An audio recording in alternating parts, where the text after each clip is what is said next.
when I was made the sales manager, the person who had interviewed me when I joined the company in 1959 in the oil side, he was made to report to me. And I just couldn't understand how they did it. And now this gentleman was there, and I sort of said to myself, now how am I going to handle this? And I remember that after great thought, I said, okay, I'll manage this. And my arrangement was that whenever he came into my office, I would stand up. And the other thing was that I never called him to my office. If I needed something, I went to his office and asked him for something. And this made it so easy later on that I remember this was kind of a challenge that was thrown by the president of the company, and they were probably testing me how I would react in a situation like this. I remember the time I was asked by my then boss, Mr. Shaukat Mirza, to make the announcement that Exxon had decided to leave Pakistan and to announce that to the employees. He didn't do that himself because he wanted to do that in Dharki, where bulk of the employees was. I did it in Karachi.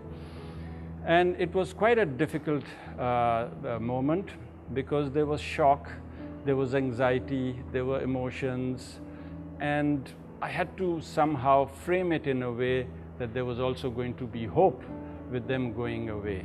So that was another very memorable and a notable experience, and I must say the employees really pulled together to deal with that, which eventually resulted in the buyout, and then there's so many good things that happened after that. एक बहुत ही special दिन, हम ढेरकी से वापस आ रहे थे। मैं उस वक्त ऑफिसर 1 होता था और वापस ट्रैवल कर रहा था। चीफ एग्जीक्यूटिव ऑफिसर उस वक्त कंपनी के जो होते थे शौकत रजा मिर्जा, उनके साथ खैबर मिल से हम वापस आ रहे थे। अब रमज़ान थे, सो यू आस्क्ड मी कि रोज़ा रखेंगे आप? मैंने कहा जी मैं कल फ्राइडे में रोज़ा रखूँगा। तो ही सेड ठीक है, मैं आपको सहरी के लिए उठा दूंगा। एंड आई सेड नहीं, मैं बगैर सहरी के रोज़ा रखता हूँ। And he looked at me, नहीं ये तो चीटिंग है, ये नहीं हो सकता। सो मैं आपको उठा दूंगा सुबह मैं ऊपर वाले बंक में लेटा हुआ था, एंड नीचे से मुझे आवाज़ आई, Asad. I open my eyes, नीचे standing in front of me with the CEO of the company Shaukat Raza Mirza, सफ़ेद शलवार कुर्ता पहना हुआ उन्होंने और लेसेस खुले हुए थे शूज़ के। I still remember that. एक हाथ में bottle थी, एक Fanta, the other one had a Coke in it. He had laid out the sehri and he asked me, आप कौन से वाला पियोगे? I mean, to me, this one story encapsulates what Engro was all about. It was all about a team. You may be senior, you may be junior. As you go up the ranks, आपकी limits of authority बढ़ती जाती हैं, decision making power बढ़ती जाती है, but you all operated as a team. And that sense of being one team, it was just not what we felt, but Engro के साथ जो दूसरे लोग काम करते थे, दूसरे बैंक से लोग आते थे मिलने के लिए, advertising agencies, etc. That's the one thing they always used to talk about: the sense of ownership, the sense of pride in the company that we see in Engro people, we don't see in any other company in Pakistan. When we completed our Parkven project, a project which we did when Exxon left and we became Engro. And to do that project, a lot of employees, we became an employee-owned company at that time, and a lot of employees sold their entire belongings to buy shares of the company. People sold their houses, their properties, the jewelry and whatnot. And it was such a big responsibility given to us to not just implement that project but make it successful, because so many lives were attached to it. And all along during the project implementation phase, we were carrying this burden or this baggage on our shoulders that if God forbid, if we fail, then what will happen? So when we did the project and we started, and at urea plant, the first moment when those prills started coming out of the prill tower, I remember I was there, and very emotional moment. I still get emotional, thinking about it. And I was there on the prill tower beneath it, and urea was showering, and all of us were hugging each other, and we had tears in our eyes. 2006 में we had launched Allpurs already, 2 महीने हो गए थे, and Good Milk had been launched, and the milk prices had gone up in that season as we had gone in for milk collection, and it was a stressful situation. We were selling about 18,000–20,000 liters of Allpurs a day, and we were challenged. You know, the belief system was challenged, everyone was under stress. We thought, pata nahi kaise ye company ko, you know, running a whole organization on that small volume was bad news. And then Halim and Nestle decided to increase the price. And so it was sort of a fait accompli for us. We are going to have a management committee meeting and we're going to decide to increase the price. And just before that, I remember Babar saying to me, rather wistfully, I wish we could keep the price down, volume aa jayega, etc. And we went into the meeting and I said, I'm not going to increase the price. I think the whole MC thought I was mad. No one sells at a negative contribution margin. It means the more you sell, the more you lose. I went to Asad.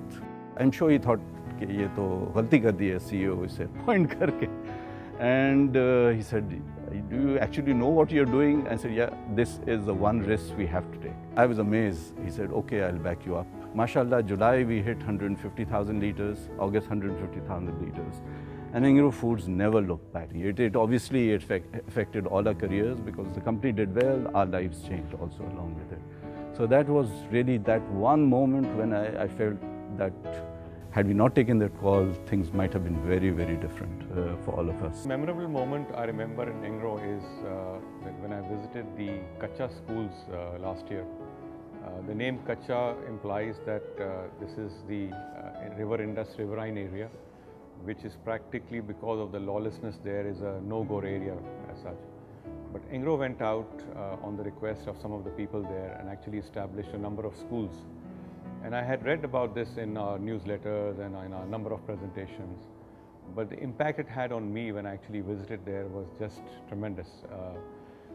The small children who had absolutely no hope of getting education were not only getting educated, but were so happy about it. They were wanting to get this education, but because of a lack of facilities couldn't. And Engro went there and provided those facilities. Parents were also so enthusiastic, were so happy, and they were willing to send there not only the boys but the girls as well. And in fact, when I went there, they actually requested me to put up some additional schools as well. So I think looking at that, I felt proud to be part of the Engro family as such. It's a really great work that Engro is doing and giving back to society is what Engro is all about.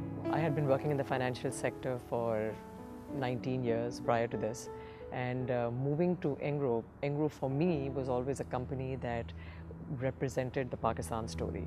And for someone who had come back from abroad after studying, you want to do something for the country, this was just that perfect platform. So when I was approached to join Engro, while it was a big risk at that point in time because I didn't know manufacturing at all, I had never done a CFO position before, I had worked for much smaller organizations. This was a huge organization. Everything, and I was making a change at a certain point in my life, which was I would consider risky. But I just took that on because I felt that frequency aligned. And I have not regretted that decision because I come to work every day knowing that through our corporate endeavors, I can really make a difference in the country. Well, the best moment for me for Engro, within Engro was, I would say, 3-4 years back, when Ali Ansari came to me and asked me to take over this third position. I did not know Ali at all. I had never met him.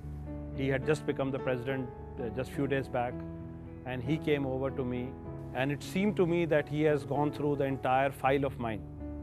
And after he completed his introduction and talking about me, he asked me that since he's a firm believer in Thar, he wanted me to take over Thar. Those last 3 years have been career defining for me. मेरी अपनी personality, मेरी अपनी career. It's not only me that I am taking care of Thar, but my entire team, my entire family, my kids, my wife. Everybody loves that place. हम जब भी उस जगह जाते हैं तो हमें लगता है कि ये अल्लाह ने हमें चूज़ किया था इस काम के लिए. Not only will do the work at Engro के लिए अच्छा होगा, बट वहाँ के लोगों के लिए और हमारे लिए अल्लाह ताला ने आखिरत ये बना दी. My life-changing moment in Engro was when I was told that I have to leave the I&D department and have to work in the new ventures division. I had worked for 4G Fertilizers, and in 4G the culture was such that you join in a department and then in most of the cases you retire from the same department. And at that point in time, there was Asif Tajik, who was the I&D manager, and I knew that Asif is there temporarily, and I was the next in line. So I thought that my best chance to become a department manager is if I stay within I&D. And I refused to move to New Ventures division. And I remember Khalid Subhani calling me in his office. He said that if your ultimate objective is to become an I&D manager, then your thought process is right. However, if your ultimate objective is to hit positions higher than a department manager in the organization, then you have to come out of your comfort zone. You have to prove yourself in areas other than your core craft. I took that advice, even though with a heavy heart. But whatever subsequently I managed to achieve in the company, I think that happened just because of that one move. For me, the real moment was actually at the time of leaving. So when I came, there was some, curiosity and who is this person? And within that short 3 years, how Engro adopted an outsider made him their own and reinforced that feeling of one Engro and family. I can say that at leaving, the number of people who came up and basically gave a message of love. I left Engro very tearfully. And so that's really that light bulb moment is to know Engro is to love Engro.